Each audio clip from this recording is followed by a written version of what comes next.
কালো টুর্নামেন্টে আপনাদেরকে স্বাগতম। হ্যালো এভরিওয়ান, আসসালামু আলাইকুম। আপনাদেরকে সবাইকে স্বাগত জানাচ্ছি শহীদনগর ইউনাইটেড ক্লাবের আয়োজনে সিজন 2 এর টুর্নামেন্টে। এই টুর্নামেন্টে নিয়ে আপনাদের অনেকে জল্পনা কল্পনা, বিশেষ করে যারা এখন নতুন টিম করেছেন, যে 16টা টিম, আপনাদের সবাইকে জানাই স্বাগতম। তো আমরা আজকে বোলিং বিষয় নিয়ে যে নিয়মটা আপনারা জানতে চেয়েছেন সেটা নিয়ে আমরা একটু ক্লিয়ার করতে যাচ্ছি। এখন আপনাদেরকে আমরা কিছু নিয়ম জানাবো, কিভাবে বোলিং অ্যাকশন করতে হবে কিংবা কিভাবে নো হবে, কিভাবে ইয়েস নো দুটোই জানাই দিব। তো চলুন, দেখো শুরুতে আপনাদেরকে জানিয়ে দিব আপনারা বোলিং পজিশনে যাওয়ার সময় আপনাদের পাটা কিভাবে থাকবে। কাটকর, আপনারা পা দুইটা সমান রাখবেন। দাগের এই যেখানে দাগটা দেখতে পাচ্ছেন বোলিং এর, এই একটা সাইডে সোজা একটা দাগ, ডাইন একটা দাগ, বাম একটা দাগ, এই দাগের একটাতেও পা যেন না লাগে, পা লাগলেই নো। এর প্রথম টুর্নামেন্ট আপনারা দেখেছেন, অনেকেই তর্ক বিতর্ক আলোচনা সমালোচনা ছিল। তো সেই সূত্রে আমরা প্রথম বিভিন্ন নিয়ম রেখেছিলাম। প্রথম হইল হাঁটু ভাঙ্গা, কোমর ভাঙ্গা, আদারওয়াইজ হাত পিছনে নেওয়া, এই নিয়মগুলি আমরা উঠাই দিতেছি। পাশাপাশি এই বল হাইট করা, এটাও আমরা উঠাই দিতেছি। তো কি কি নিয়মে আপনারা বল করতে পারবেন সেটা একটু দেখাই দিই। আপনারা বল করার সময় আপনাদের দুই হাত ব্যবহার করতে পারবেন, সেটা বল এভাবে ঘোরানোর জন্য কিংবা ফিঙ্গারিং এর জন্য, হাইট করার জন্য আপনারা দুই হাত ব্যবহার করতে পারবেন।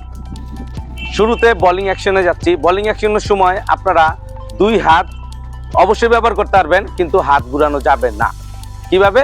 আপনারা চাইলে বল এভাবে বল ঘুরাতে পারবেন, বোলিংয়ের লুকাতে পারবেন, বল হাতে উপরে নিতে পারবেন, বল পিছনে নিতে পারবেন, সেক্ষেত্রে কোনো আপত্তি নাই। কিন্তু আপনাদের বল করতে হবে শুধুমাত্র এক হাতে, দুই হাতে বল করতে পারবেন না। সেক্ষেত্রে কি হাত ঘুরানোটা বন্ধ করতে হবে। সেক্ষেত্রে যেমন আমি লেফট হ্যান্ড বোলার, আমি দেখাচ্ছি, এই যে এভাবে হাত ঘুরাতে পারবেন না, শুধুমাত্র একটি হাত ব্যবহার করতে পারবেন। সেক্ষেত্রে আপনি বল লুকায় রাখতে পারবেন, সামনে নিতে পারবেন, সামনে থেকে বল এভাবে করতে পারবেন, কিন্তু দুই হাত ঘুরাতে পারবেন না। দেখাচ্ছি, একটি বোলিং করে দেখাচ্ছি। যেমন আমি ব্যাটসম্যানকে বোলিং করব, এভাবেও বল করতে পারি, এভাবে বল লুকায়া ব্যাটসম্যানকে বল করতে পারি।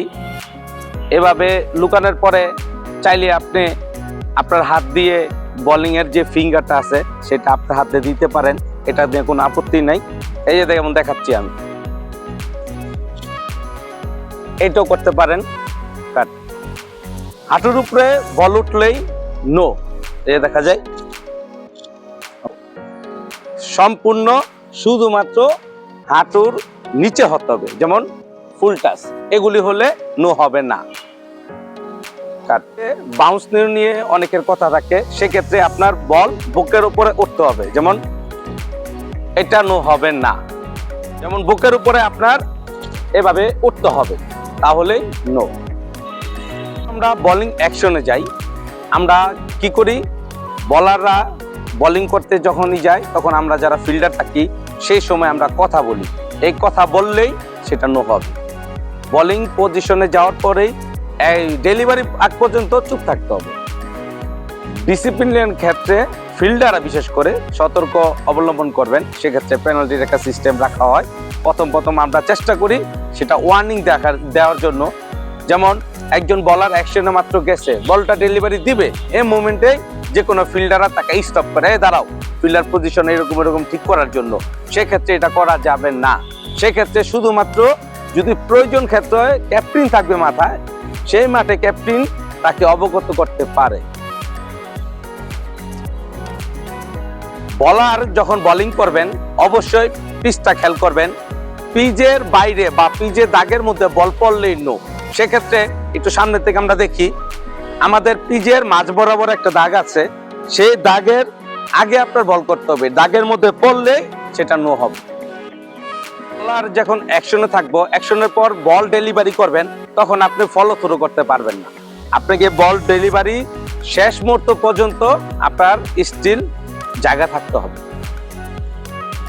এছাড়া যারা টুর্নামেন্টে পার্টিসিপেট করেছেন সবার নিয়ম কম বেশি সবাই জানেন, আগে পরে টুর্নামেন্ট খেলেছেন। বাকি এলবিডব্লিউ ছাড়া বাকি সব নিয়ম আছে, বাই রান আছে, এটা সবাই জানেন। পাশাপাশি আপনাদেরকে আরো জানিয়ে দিচ্ছি, আগের টুর্নামেন্ট ছিল 8 ওভার, এটা হলো 10 ওভার। 9 জন করে ফিল্ডার, জার্সি সবার বাধ্যতামূলক এক কালার, একই দলের এক কালার জার্সি হতে হবে, এটা অবশ্যই মানবেন। আর ক্রিকেট খেলা ভদ্রলোকের খেলা, আমরা চেষ্টা করব আমাদের বদ্ধতা বজায় রাখতে, আমাদের সর্বোচ্চ। কারণ কি, আমরা একজন আরেকজনের প্রতি অবশ্যই বিনয়ী হব, যার কারণে আমাদের এই টুর্নামেন্ট না, যেখানেই যাব আমাদের একটা আত্মসম্মান বোধ থাকবে।